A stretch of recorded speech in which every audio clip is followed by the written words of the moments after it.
ताज़ी सुबह का करे आगाज, चल खोले आज कुछ दिल के राज, गीत गुनगुनाए आज सांची के साथ, कर सांची संग ही शुभ शुरुआत। सुबह हो या शाम, बस सांची ही नाम, भरोसेमंद दूध और विश्वसनीय डेयरी उत्पाद।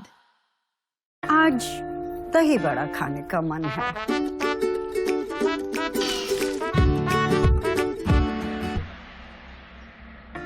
वाह क्या स्वाद है! दही बड़ा तो कोई भी बना लेता है। असली स्वाद तो MDH दही बड़ा रायता मसाले से ही आता है। क्यों मम्मी जी?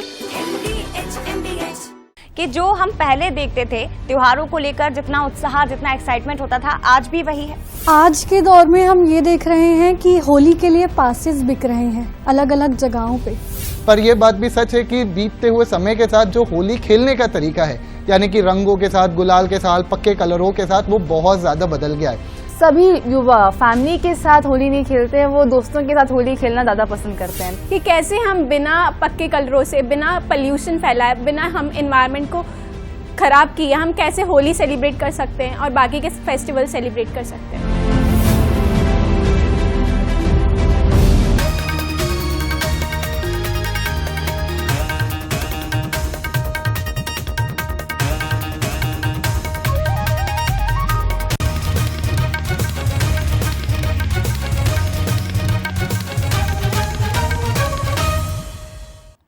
नमस्कार, बहुत बहुत स्वागत है आपका फाइनल आवर में और मैं हूं आपके साथ ललित। और इस वक्त की बड़ी खबर का हम रुख करने वाले हैं दिल्ली से। बड़ी खबर, लगातार इंतजार के बाद आखिरकार कांग्रेस की चौथी लिस्ट जारी हो चुकी है।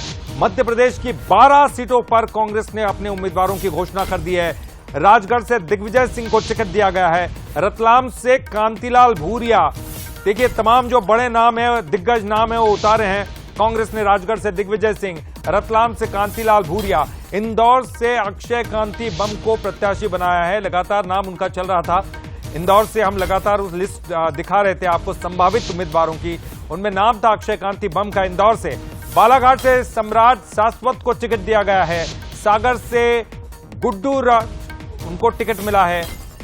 इसके अलावा अगर बात करें गुड्डू राजा बुंदेला, जिनको सागर से उम्मीदवार बनाया गया है, और नर्मदापुरम से संजय शर्मा को प्रत्याशी बनाया गया है। संजय शर्मा नर्मदापुरम से चुनाव लड़ेंगे। भोपाल से अरुण श्रीवास्तव को टिकट दिया गया है। तो अरुण श्रीवास्तव का नाम हमने लगातार दिखाया था। अरुण श्रीवास्तव को भोपाल से टिकट दिया गया है। इसके अलावा अगर बात करें शहडोल से फुंदेलाल मार्को को टिकट दिया गया है। जबलपुर से दिनेश यादव कांग्रेस के उम्मीदवार होंगे। जबलपुर से। इसके अलावा अगर बात करें तो उज्जैन से महेश परमार, इंदौर से अक्षय कांति बम को कांग्रेस ने अपना प्रत्याशी घोषित किया है चौथी लिस्ट में। राजगढ़ से दिग्गज नेता दिग्विजय सिंह, मंदसौर से दिलीप सिंह गुर्जर, रीवा से नीलम अभय मिश्रा को प्रत्याशी बनाया है। कांग्रेस ने मंदसौर से दिलीप सिंह गुर्जर को प्रत्याशी बनाया है। तो अपनी चौथी लिस्ट जारी कर दी है। मध्य प्रदेश की 12 सीटों पर अपने उम्मीदवार घोषित कर दिए हैं।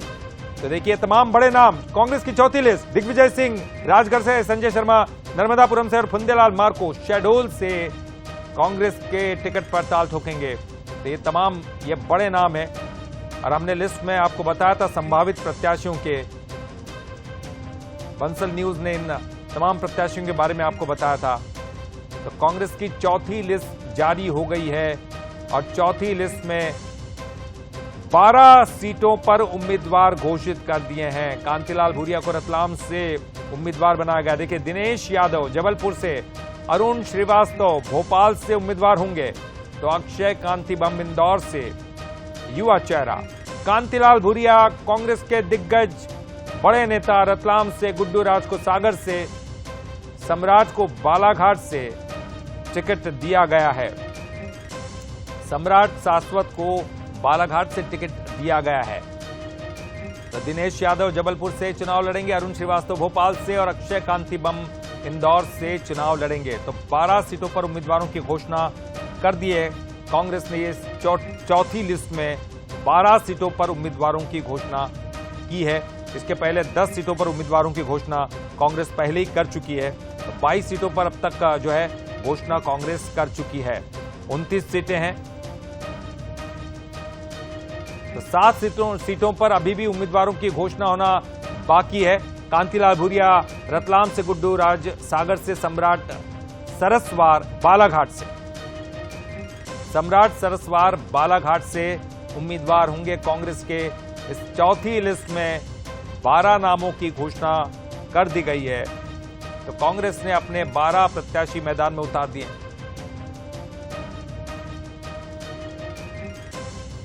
आज भोपाल से अरुण श्रीवास्तव को टिकट दिया गया। जबलपुर से दिनेश यादव, शहडोल से हुंदेलाल मार्को लगातार नाम चला रहे थे हम। उज्जैन से महेश परमार, जिनके बारे में आपको बताया था।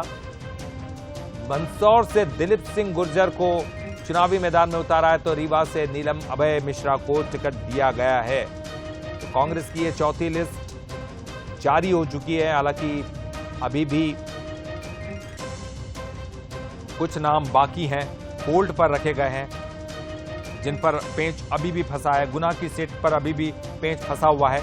लेकिन आपको बता दें 12 सीटों पर जिन पर लगभग सहमति बन चुकी थी, उन पर फाइनल कर दिया गया है। राजगढ़ से दिग्विजय सिंह बड़ा नाम, जो कि पहले ही इस बात की घोषणा कर चुके थे मन से।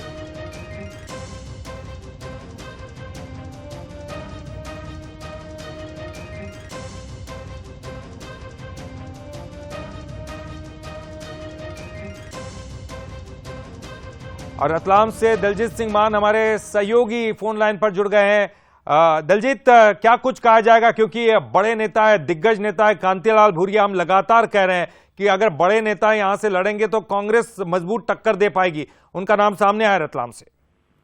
जी हाँ, जैसा कि अभी वर्तमान की अगर स्थिति की बात करी जाए तो कहीं ना कहीं कांग्रेस जो है, हर समय की परंपरागत सीट अगर कांग्रेस की देखी जाती थी, जो रतलाम झाबुआ सीट है, पर पिछले कुछ समय से यहाँ पर बीजेपी अपनी जीत दर्ज करती आ रही है। अगर देखा जाए, अगर झाबुआ, अलीराजपुर और रतलाम के अगर वोट बैंकों की बात करें तो रतलाम ग्रामीण और रतलाम शहर से हमेशा बीजेपी को लीड मिलती थी। पिछली बार के चुनाव में 90,000 की लीड से भारतीय जनता पार्टी को जीत मिली थी। इस बार जो कह सकते हैं, जैसे कि आदिवासी बहुल क्षेत्र है, तो इसमें एक जो विपक्षी दल के रूप में या एक निर्दलीय के रूप में अपनी जीत दर्ज की है सेलाना से, तो कहीं ना कहीं भारतीय जनता पार्टी को सेलाना से नुकसान भुगतना पड़ सकता है। पर इस बार जो आकलन लगाया जा रहा है, वोट बैंकों की राजनीति अगर की जाए तो भारतीय जनता पार्टी लीड करेगी और 1 लाख से ऊपर की जीत दर्ज करने की अनुमान लगाया जा रहा है। आने वाला समय दिखाएगा, क्योंकि कांतिलाल भूरिया कहीं ना कहीं एक रूप से सेंटर गवर्नमेंट के अंदर मंत्री पद पे रहे हैं, उन्होंने सेंटर के अंदर वर्किंग करा है। पर इस बार जो भारतीय जनता पार्टी ने एक महिला को उतारा है, तो वो कड़ी चुनौती कांग्रेस को देती नजर आ रही है। जी, यानी कि कड़ी चुनौती कांग्रेस को। लेकिन ये बड़े दिग्गज नेता हैं, तो ये सोच के ही जो है प्रत्याशी इनको बनाया होगा, या फिर कुछ और पेंच चूंकि फंसा हुआ था काफी लंबे समय से और घोषणा नहीं कर पा रही थी कांग्रेस, इसके पीछे कोई वजह थी? देखिए, अगर परंपरागत सीट रही है, कांतिलाल भूरिया एक दिग्गज नेता रहे हैं, केंद्रीय मंत्री भी रहे हैं, पर अगर हम दूसरे पहलू की ओर जाएं तो कांतिलाल भूरिया हारे भी हैं। शायद गुमान सिंह डामोर से भी हारे हैं, उससे पहले दिलीप सिंह भूरिया से भी हारे हैं। और अगर इस क्षेत्र की बात करें तो कई सौगातें केंद्र की योजनाओं से आदिवासी समाज के लिए मिली हैं, और उसका कहीं ना कहीं फायदा जो है बीजेपी को नजर आ रहा है। अगर 8 लेंथ की बात करी जाए तो वो झाबुआ से होके गुजर रहा है, और जिसका सबसे ज्यादा फायदा आदिवासियों को मिलेगा, क्योंकि अगर छोटी छोटी अगर चीजें करें, उनके उत्पादनों की बात करें तो कहीं ना कहीं दिल्ली मुंबई में पहुंचाने के लिए उनको एक शॉर्ट रास्ता मिला है, जो 6 घंटे के अंदर दिल्ली और 6 घंटे के अंदर ही मुंबई वो अपने उत्पादनों को पहुंचा सकेंगे। सबसे बड़ी चीज ये है कि ये जो क्षेत्र है वो अगर कृषि प्रधान के रूप में भी देखा जा सकता है, क्योंकि कहीं ना कहीं फलों की खेती इस क्षेत्र में सबसे ज्यादा होती है। अपने उत्पादनों को ये लोग बढ़ा रहे हैं, तो कृषि प्रधान क्षेत्र भी है ये। चलिए दिलजीत, बहुत बहुत शुक्रिया आपका इस पूरी जानकारी के लिए। तो रतलाम से दिलजीत सिंह बता रहे थे कि कांग्रेस ने यहाँ पर एक मजबूत प्रत्याशी देने की कोशिश की। हालांकि बीजेपी की तरफ से यहाँ पर मजबूत उम्मीदवार है, तो ऐसे में